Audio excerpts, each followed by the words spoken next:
Ethan Lee, a 13-year-old boy of Asian descent, was born into a poor immigrant family. His family moved to the United States a few years ago in hopes of changing their lives. But life in this foreign country has never been easy. Ethan's parents work hard manual jobs. His father is a construction worker, and his mother works at a small laundromat near their home.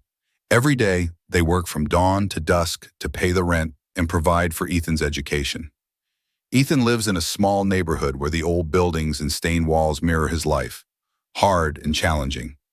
Ethan's home is just a cramped, rented apartment with a few old things, but in his eyes, it is still home. Ethan woke up early that morning. He put on a worn shirt and old sneakers. Before leaving home, Ethan's mother slipped a simple sandwich into his hand and said, "Remember to study hard. I believe you will do great things." Ethan nodded and smiled. He knew that his mother always had faith and hope in him, even though she knew how difficult life was. Ethan promised himself that he would do his best not to disappoint his mother. At school, Ethan sat at the back of the class. He didn't have many friends. Most of his classmates came from well-off families, while Ethan just quietly studied with an old book passed down from his cousin. Despite this, he was always a hard-working and intelligent student. His teachers loved Ethan because he always tried his best, but that didn't make his life any easier. At lunchtime, while his classmates bought lunch boxes filled with delicious food from the cafeteria, Ethan quietly opened the paper bag. Inside was only a loaf of bread that his mother had hastily made that morning. He looked down at the bread, swallowed hard, and said to himself, "It's okay. I'm fine." After school, instead of going home to rest, Ethan threw himself into work to help his family. He often delivered newspapers or picked up cans and bottles to earn some extra change. These days, winter began to come. The cold wind blew in gusts. Ethan's hands were red from the cold, but he did not complain. That afternoon, as Ethan was on his way home after delivering the newspaper, he happened to see a wallet lying near a tree on the sidewalk. Ethan stopped and looked around. The street was quite deserted, with no one passing by. He carefully picked up the wallet. The wallet was black leather, shiny and very expensive looking. Ethan opened it curiously. Inside was a thick stack of bills, which made him stunned. This was probably the largest amount of money Ethan had ever seen in his life. In addition to the sum, the wallet also contained a few credit cards and a small business card.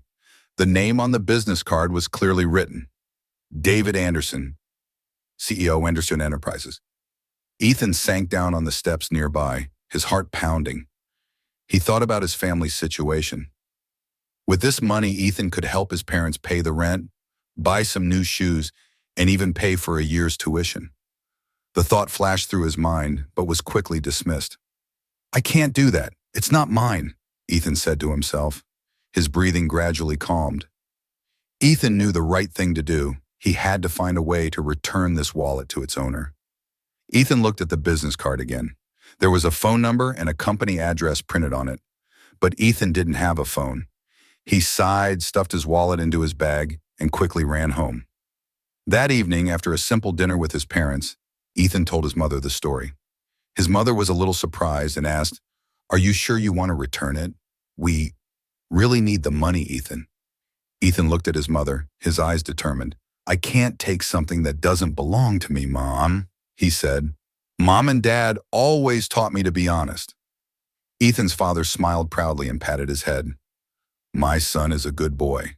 We may be poor, but we can never be poor in character." The next day, Ethan decided to take action. He borrowed a neighbor's phone and called the number on the business card. After a few rings, a man's voice was on the other end. "Hello, this is David Anderson. Who is calling?" Ethan swallowed, his heart beating fast with tension. He spoke in a small but sincere voice. My name is Ethan. I found your wallet on the street and wanted to return it." There was silence on the other end of the line for a moment. Finally, Mr. Anderson's deep voice rang out. "Really? You are such an honest boy. Can I see you this afternoon? Can you come to the address on the business card?" Ethan agreed. Putting the phone down, he breathed a sigh of relief. He was filled with hope, even though he had no idea what would happen next. The next afternoon, Ethan went to the address on the business card. It was a skyscraper in the middle of the city.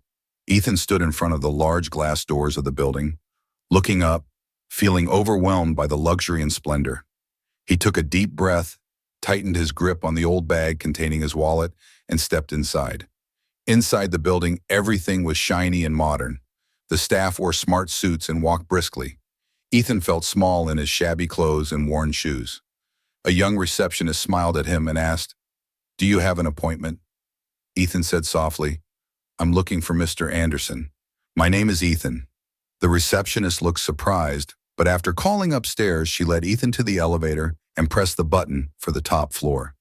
The door to the CEO's office opened, and Ethan saw a middle-aged man sitting on a large chair. He wore an expensive suit. His hair was gray, but his face was still sharp and determined. It was David Anderson, CEO of Anderson Enterprises. He stood up, walked over, and smiled at Ethan. "You are Ethan, right? Thank you for coming," he said in a warm yet authoritative voice. Ethan nodded slightly, pulling the wallet out of his bag and handing it to him. "I found this yesterday. I think it's yours." Mr. Anderson took the wallet, opened it, checked it, and smiled with satisfaction. He said, "It is indeed mine. You are very honest, Ethan. Do you know how much money is in here?" Ethan shook his head. "I didn't count it. I just thought I should return it." Mr. Anderson looked at the boy for a long time, his eyes filled with surprise and emotion. In his world, where people were always chasing after material things and benefits, pure honesty like Ethan's seemed very rare. Mr. Anderson pulled a large wad of money from his wallet and placed it on the table. "Ethan, this is your reward. You deserve it." Ethan looked at the money, his heart pounding. It was a large sum, an amount that could pay the rent and buy food for months. But after a moment of thought, he looked up and said softly, "I can't take this. I'm just doing what everyone should do." Mr. Anderson frowned, surprise evident on his face. "Are you sure? This money will help you and your family a lot." Ethan nodded firmly. "My parents always taught me that honesty is worth more than anything. I can't accept money for doing the right thing." Ethan's answer left Mr. Anderson stunned. He looked at the small boy standing before him, his worn shoes, his oversized shirt, his clear, unyielding eyes. He felt like he had just learned a valuable lesson from a 13-year-old boy. After a moment of silence, Mr. Anderson spoke calmly. "Ethan, can you tell me about your family?" Ethan hesitated, but then told them about his life. He talked about his parents working hard to support him, about their small house in a poor neighborhood, about his dream of one day being able to help his family out of poverty. Ethan didn't complain or beg for anything. He just spoke calmly, but with sincerity and determination. Mr. Anderson listened quietly, an indescribable feeling rising in his heart. He saw his own image in this boy, a man who had risen from poverty through honesty and perseverance. Finally, Mr. Anderson smiled and said, "Ethan, you are a special boy. I want to help you and your family, but instead of giving you money, I have another offer." Ethan looked at him in surprise. "I don't have any children. My family has been broken for a long time, and I always felt like something was missing in my life. I want to adopt you. You will go to a good school, have the opportunity to fulfill your dreams, and you can still visit your biological family whenever you want. What do you think?" Ethan was stunned, unable to believe his ears. He didn't know what to say. The thought of being adopted by a rich businessman had never crossed his mind.